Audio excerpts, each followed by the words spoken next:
Hello, lovely soul, and welcome back po sa aking channel. Kamusta po kayo? Happy New Year po sa inyong lahat. Papasok na po ang 2025. Yakapin po natin yung mga pagbabagong magaganap sa buhay natin. Ayan, yung new beginnings na mangyayari sa buhay natin is kailangan yakapin natin. Okay po? Magsasagot po ako ng katanungan ngayon. Ang tanong po ni Ma'am Jocelyn Bulig. Ano pong ibig sabihin kapag nagme-meditate na nakakita ka ng mga kulay at the same time is mayroon kang energy na nararamdaman sa iyong noo. Ang ibig sabihin po nito is nag-e-expand na ang inyong consciousness kapag may nakikita ka ng mga kulay, mga hugis or entity. Ibig sabihin po nun is nag-e-expand ang inyong consciousness.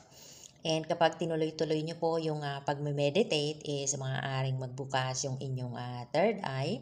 Kasi sabi mo po is mayroon kang nararamdamang energy sa noo mo na parang humihigop ba or humigot.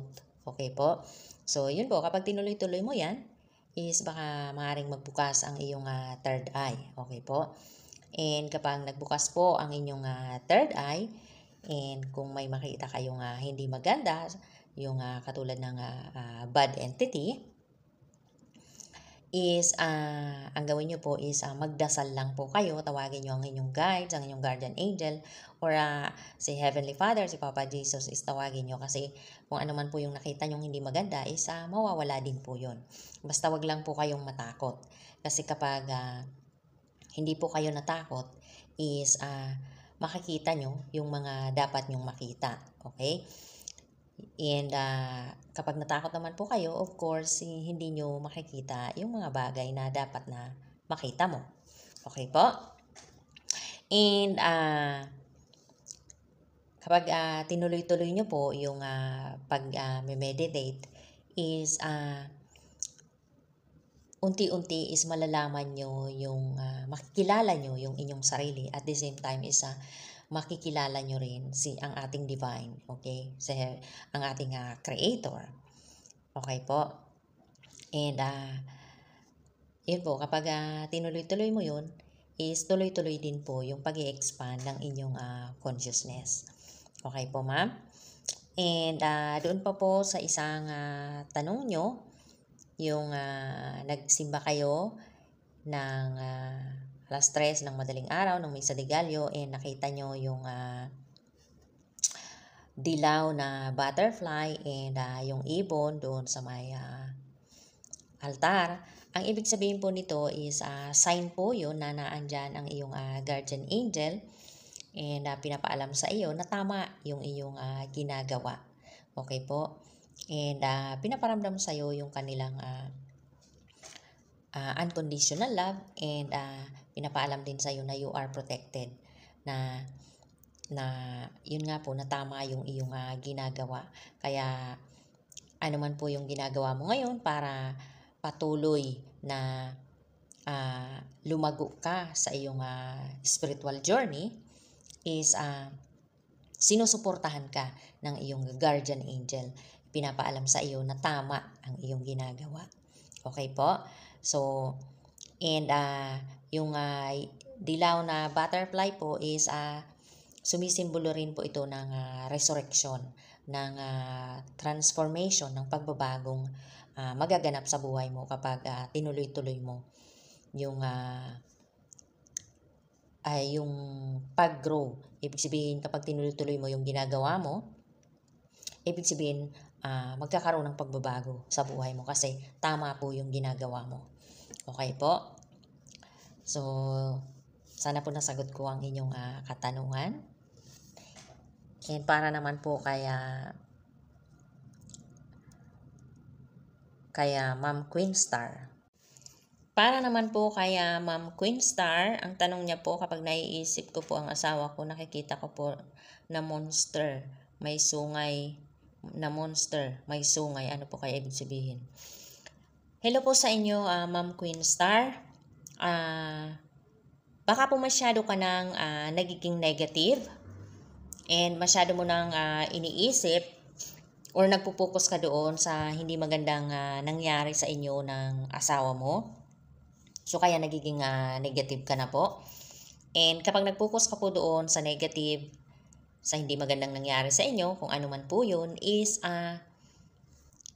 lalo na kung sinasamahan mo ng emotions mo, is lalo ka pong matitrigger doon. Okay po? So, ibig sabihin, kapag iniisip mo yun, is lalo ka pang makakaisip ng mga hindi magaganda kapag nag-focus ka po doon sa hindi magandang nangyari na yon.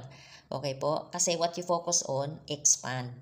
So, kaya ang masasuggest ko po sa inyo is kapag ganun na po yung nangyayari, kailangan i-cut nyo kaagad yon. So, paano nyo po maika-cut yon?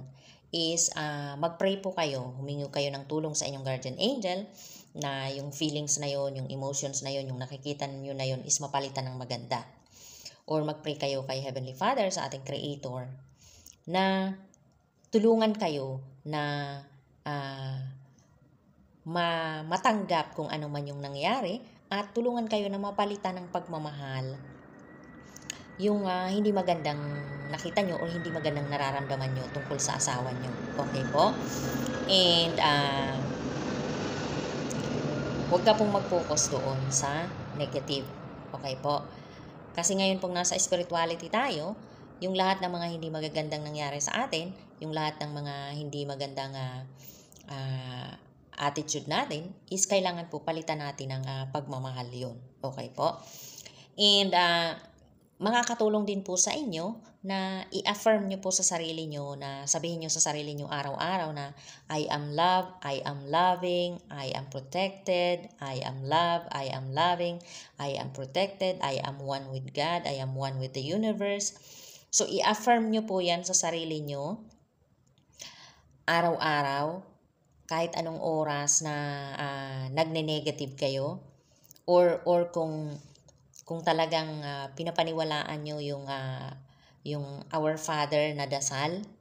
Kasi ako, kapag dumating ako sa time na nagne-negative ako, affirmation is malaki ang naitutulong sa akin, or yung mantra. Okay po? Yung mantra na ginagawa ko is dinadasal ko lang po yung Our Father. Paulit-ulit yan. Lalo na kapag yung pagiging negative ko nagkakaroon ng emotions, ginagawa ko po para mapalitan yung energy na yun, yung emotions na yun.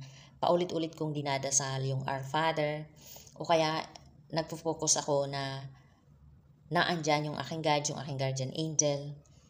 And unti-unti po mararamdaman nyo na nag-change yung energy nyo. Okay po? So, kailangan po yung faith nyo, patatagin nyo po. Okay po, Ma'am Queen Star? Para naman po kay Ma'am Althea Guevara, nakakatuwa naman po kayo kasi na-appreciate niyo po yung ginagawa ko. At sabi niyo nga po na sa akin niyo lang nalaman yung about sa mga angels.